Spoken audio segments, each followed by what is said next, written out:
right, welcome back to another episode of Beer, Bacon, and Bros. Tonight it is just Keith and Chris. We're going to jump into some reactions to the World Baseball Classic, but before we do that, make sure you're subscribing to the channel. It's free for you. We're on the push for 300. And for those of you who are subscribed, thank you. We love you guys. And also make sure you're dropping some comments, whether they're positive, negative, or neutral. It doesn't really matter to us. We'll get back to any type of comments that are left. We'll get back to you on everything, really. It doesn't matter if you tell Chris he's stupid for thinking Cleveland's the worst team in American League Central, or the worst playoff team. They were the worst playoff team in the history of the MLB. Yeah, so and clearly he didn't know what he was talking about because they moved on, so it's okay. Yeah. And then make sure you're liking the videos, drop some likes on those videos, so that way they get out there and our videos get pushed around a little bit more and get seen by more and more people. Helps us grow the family. So, like I said, we're going to jump into the World Baseball Classic reactions. Obviously, I should say obviously, because I don't know if people do know, but the World Baseball Classic just ended yesterday. Came down to Japan and the United States with a big moment at the end of that game. Do you know the ending of the game? No. So the ending of the game came down to Shohei Ohtani versus Mike Trout. Yeah. I saw that. And I thought you meant like how Japan went up 3-2. No. Just the biggest moment at the end of the game when you got Trout up there against probably the best baseball player that's been out there probably since Ken Griffey. Yeah. And then you have Shohei, who's probably been the most electrifying player in the last 20 years. Yeah. They go and obviously they're two generational talents on the same team. Yeah. And they go up against each other in the World Baseball Classic to win the World Baseball Classic. Yep. And Shohei strikes out Mike Trout. Yeah. So very big moment, very good moment to watch. Yeah. I mean, there was a huge crowd pop. I mean, it was just a great thing to watch. I mean, obviously, it sucks being an American losing the World Baseball Classic that way. Yeah. But I mean, I don't know what your feelings are about the World Baseball Classic. I mean, I feel like it's a good amateur event to watch. Well, I should say amateur because most of these guys are professional baseball players somewhere. Hey, now, not all of them. Most of them. The Czech Republic was sending some plumbers and salespeople out there, and they were winning games. All right. Well, who was it? Was it Mexico or somebody had like some 45-year-old dude out there to clean up? Yep. So I mean, most of them. I mean, there are amateurs out there, but most of them are major league players because they step away from their current teams with the Major League Baseball and they go play for their home countries. I would say they're professional baseball players. A lot of minor league players are playing. That's true. That's true too. So they're professional baseball players. Right. So I mean, it's a great thing. I mean, I don't think it's obviously not as big as like the World Cup. No. Or anything like that. No. They want it to be, and I think baseball is the only other sport. Call me crazy if you want to in the comments, but I think baseball is the only other sport that is played so worldwide that it could be almost like a World Cup. Yeah, right. It could be that level, but I feel but in a sense, it's hard to have it at that level because you have to play it basically in the winter. Yeah. And that's usually when teams are resting. Yeah. Our players are resting; they're getting ready to go to spring training. So it's a little harder to do it because of the schedules that Major League Baseball does have. Yeah. So I probably feel like that's maybe part of the reason why it's not as big as the World Cup. Yeah. But yeah, I mean, outside of soccer, baseball is probably one of the biggest. Well, in football, but football is really an American sport. Yeah, it's really just American / Canadian / European sport. So yeah. But I think baseball is the only other worldwide sport that can have something like this, and I actually really enjoyed the World. I guess basketball has it too. They have the FIBA or or whatever they have. But anyway, But America dominates that too. Yeah. So, I'm also with the talent that we have. I'm honestly disappointed in this team. I thought when I was looking at some of these lineups, the Dominican Republic, Puerto Rico, Venezuela had a good lineup. And then of course Japan and America. And I'm disappointed in America for losing. It's got to be said.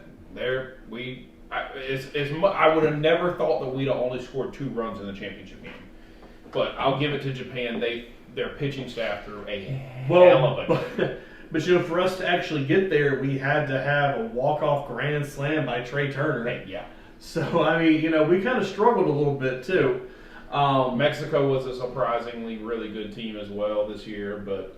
Puerto Rico had a great team. I like the World Baseball Classic. I mean, I've always been a big fan of the World Cups. So when you put it into a baseball form, I like it. Do I think that there's I think there's less competitive teams worldwide, baseball-wise, than there are competitive soccer teams for the World Cup.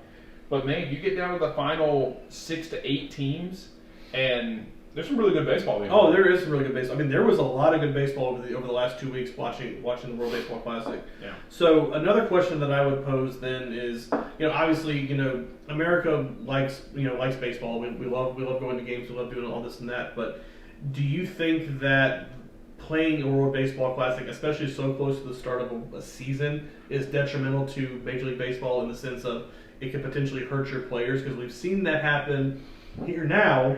Obviously, Edwin Diaz, everybody knows by now that Edwin Diaz tore his ACL. Granted, it was not playing. It was celebrating. He was celebrating. However, he's not in that position. He's not celebrating. He doesn't tear his ACL. Yeah. Freddie Freeman got hurt with his either his quad or his hammy. So he had to be pulled and he had to sit out. There was a lot of Major League Baseball teams that were calling some of these clubs and be like, "You're sitting my guy where you're not going to start anymore." Like Eduardo Rodriguez, the Detroit called the team, was it Venezuela or Puerto Rico, whichever team he was playing for, and they're like, you're not going to start this guy. He's done. You're shutting him down. Yeah. So a lot of teams definitely do want to watch and make sure that their players don't get hurt.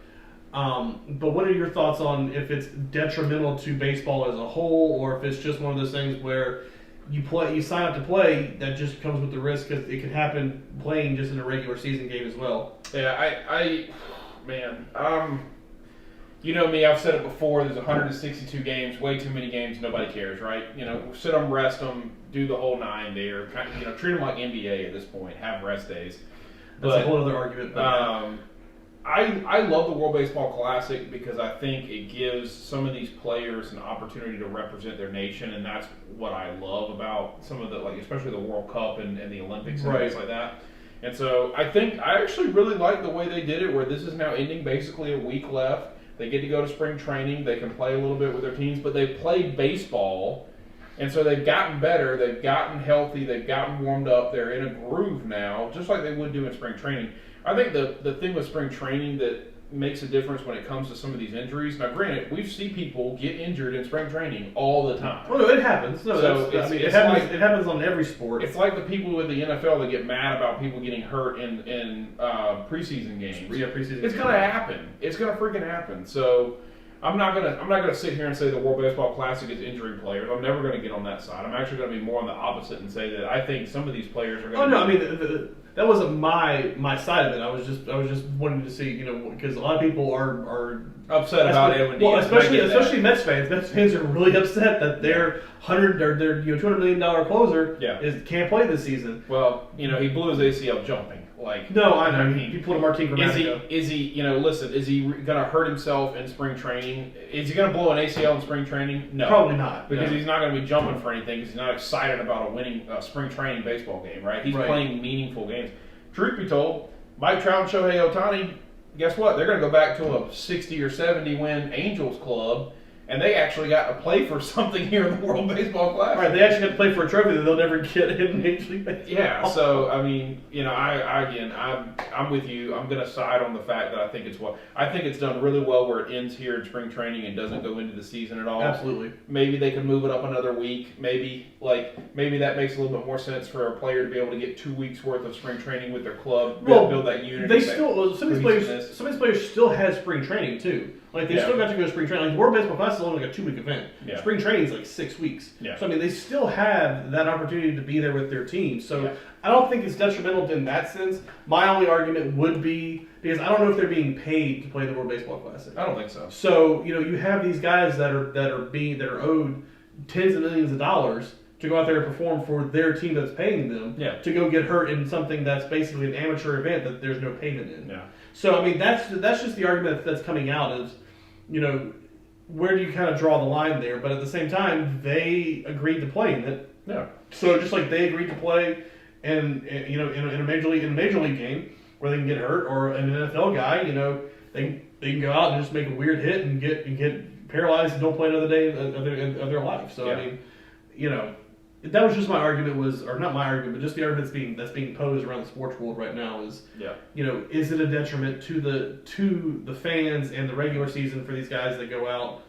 I would argue no, and honestly, as a general manager, having many of these guys off my spring training roster gives me an opportunity to see more people. Well, that's true too. You can see what you actually have on your team or in your farm. It gives me a chance to spend some more time because really, when you get into spring training, the first couple of weeks, maybe like one of the 5 days, you'll actually see real starters. You'll see your actual lineup. The rest of the time, you see everybody else. And then as you get more into spring training, you start to see that starter lineup, and you have to start sending people down and start, thinning it out a little bit. Yeah. Now with the World Baseball Classic the way it was this year, you got to see a lot more no names at spring training and see what they have. So. And I mean, listen, it's on a rotating schedule. Like it's 2026 is the next time. Yeah, they play like every 3 years, 4 years. Yeah, so it's not something that's going to be an every year thing. No. But I love it when it comes around, and I love the opportunity for people to represent their nation and have some national pride. Yeah. Especially some of these Caribbean players, and right. It helps them out too because. I mean, hell, look at the guy from Cuba that came to play the World Baseball Classic. Stayed in Miami. He didn't even go back. Yeah, he was like, nah, baby, I'm not going back to that. But like you're saying, where like for major league teams, they get an opportunity to see some of these guys that are in single double A. Yep. But now you got these GMs that can see some of these guys that are coming from the countries that aren't on a contract. Be like, oh. Look what he's doing here. Maybe we can, see what we can do to get him on a contract. I mean, yeah, you got to look at this Japan staff. There are so many good pitchers on this Japan staff. Oh, yeah, they were phenomenal the entire season. I mean, the entire classic. They were throwing mid-90s with fantastic splitters and sliders. Well, I think Shohei was he had the highest fastball rate. He had the highest like exit velocity. Yeah. And I mean, Shohei, and it's just crazy. Yeah. But, I mean, the at bat with Mike Trout where he was throwing 100 and 101 mile an hour fastball, throwing sliders and fastball, threw an 87 mile an hour slider, like a 14 mile an hour difference between his fastball and his slider to get tried out. That was it was a beauty to watch. Yeah, I'm excited. Listen, I mean, 2026, you got to think America's going to be a favorite. Japan's always going to be good. I think the Dominican Republic, Mexico. Puerto Rico. Many of those teams are going to be really good. Would love to see, the Australians or like some type of European team, maybe, the Italians. Yeah, maybe the Italians. Well, listen, they got some baseball players over there, so. Yeah. I think Curacao would be a really interesting club. Albie's obviously from Curacao. Anderson Simmons came from Curacao. Anderson Simmons as well. So, I think they're another club that could be really good. Yeah. Well. Like I said, World Baseball Classic ended, had some really big ups, some really big downs too, in a certain sense. With a couple and Great Britain knocking the tee off the grate, and then it just like they were following just like Ariel Black, like it was there was nothing about just Great Britain. Yeah. So, but yeah, so World Baseball Classic, really good to see it come back, really good to watch it. So we'll see what happens in a couple of years, but be prepared because we're only 8 days away from baseball. So. We're almost there, guys. There we go. So, hit us in the comments. Let us know what you thought about the World Baseball Classic and what you're looking forward to for the 2026 one. As always, we appreciate you. Like, comment, subscribe.